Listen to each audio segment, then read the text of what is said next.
বাংলা সংবাদ। আসসালামু আলাইকুম। বাংলাদেশ বেতার, রাজশাহী। স্থানীয় সংবাদ পড়ছি মোহাম্মদ জুবাইর ইকবাল।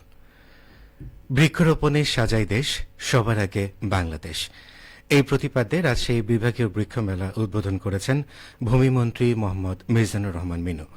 অনুষ্ঠানের শুরুতে বর্ণাঢ্য র্যালির আয়োজন করা হয়।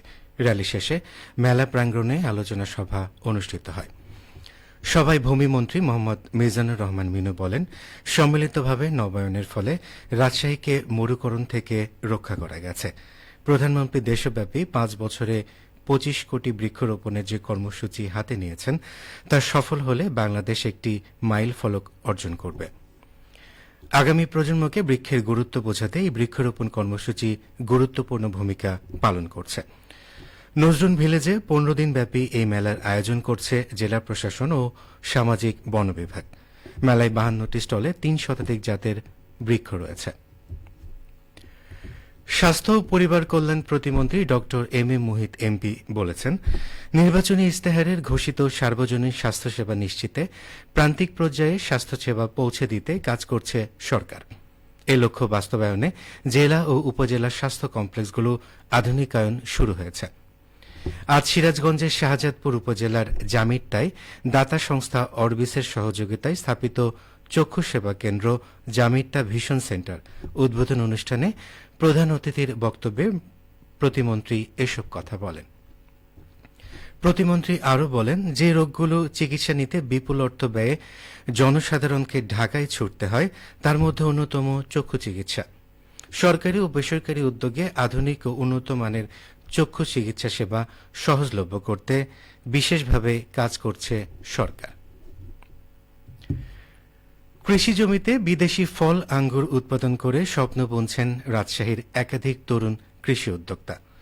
দেশের বিভিন্ন প্রান্ত থেকে উন্নত জাতের বীজ সংগ্রহ করে তারা বিশাল আয়তন জুড়ে এই ফলের বাগান গড়ে তুলেছেন, যা দেখতে রাজশাহীর বাইরে থেকেও ছুটে আসছেন দর্শনার্থীরা। কৃষি বিভাগ বলছে, যেসব কৃষি উদ্যোক্তা গতানুগতিক আবাদের বাইরে গিয়ে যারা কাজ করছে তারা সবাই সাফল্য অর্জন করছেন। এ নিয়ে শুনুন মহানগর সংবাদদাতা রাজু আহমেদের প্রতিবেদন। পানবরজে লোকসান গুনছিলেন বাগমারা উপজেলার গণিপুর ইউনিয়নের কৃষক বোরহান উদ্দিন।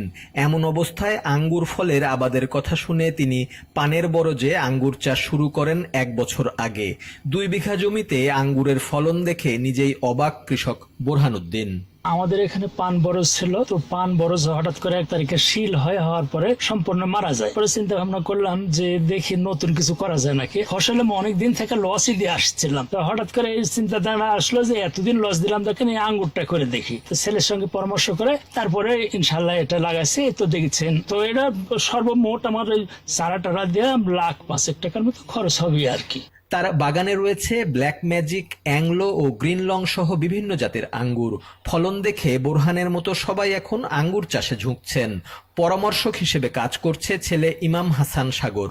আমাদের এই উত্তরাঞ্চলের বিভিন্ন জায়গা থেকে কিন্তু মানুষ আসতেছে দেখার জন্য, কারণ তারাও চিন্তা ভাবনা করছে, যখন এই বাগানটা দেখতেছে তারা একটা উদ্যোক্তা হওয়ার চিন্তা ভাবনা করতেছে এবং ফল যখন খেয়ে দেখতেছে যে আসলে মিষ্টি। হ্যাঁ, তো আমরা মনে হয় যে এরকম একটা বাগান যারা বেকারত্ব আছে তাদেরকে আমরা একটা কথাই বলতেছি যে তারা যদি জমি থাকে তারা কিন্তু এই আঙ্গুর চাষে উদ্বুদ্ধ হতে পারে, কারণ এখান থেকে ভালো পরিমাণে একটা আর্নিং করা পসিবল। কৃষকদের উদ্বুদ্ধ করতে গতানুগতিক চাষাবাদের বাইরে গিয়ে বাণিজ্যিকভাবে চাষের পরামর্শ দিয়ে আসছে কৃষি সম্প্রসারণ অধিদপ্তর। এমনটাই জানান বাগমারা উপজেলার কৃষি কর্মকর্তা মোহাম্মদ আব্দুর রাজ্জাক। আমরা আশা করছি আগামী আর কিছুদিনের মধ্যে ফলটা হারভেস্ট হবে। আমরা জানি যে আঙ্গুর সাধারণত বিদেশি ফল এবং বিদেশি নির্ভরশীল না হয়ে আমরা আগামীতে স্বনির্ভরশীল হব। কৃষিতে গতানুগতিক কাজ না করে বাণিজ্যিক ভিত্তিতে চাষ করা লাভজনক হবে। মাঠ পর্যায়ে আমাদের কৃষি সম্প্রসারণ কর্মকর্তা আছে, তারাও বিভিন্ন ধরনের পরামর্শ দিয়ে থাকছে। আঙ্গুরের আবাদ এখন রাজশাহীর বিভিন্ন উপজেলায় বিস্তার লাভ করেছে। এর সাথে জড়িয়ে পড়েছেন শিক্ষিত বেকার যুবকরাও। রাজু আহমেদ, বাংলাদেশ বেতার, রাজশাহী। সবশেষে আবহাওয়া। আজ দুপুর 12টায় রাজশাহীতে তাপমাত্রা ছিল 32.5 ডিগ্রি সেলসিয়াস। এ সময় বাতাসে আপেক্ষিক আর্দ্রতার পরিমাণ 67%। রাজশাহী ও পার্শ্ববর্তী এলাকায় আজ সূর্যাস্ত সন্ধে 6:53। সংবাদ শেষ হল। আমাদের পরবর্তী সংবাদ দুপুর 2:05।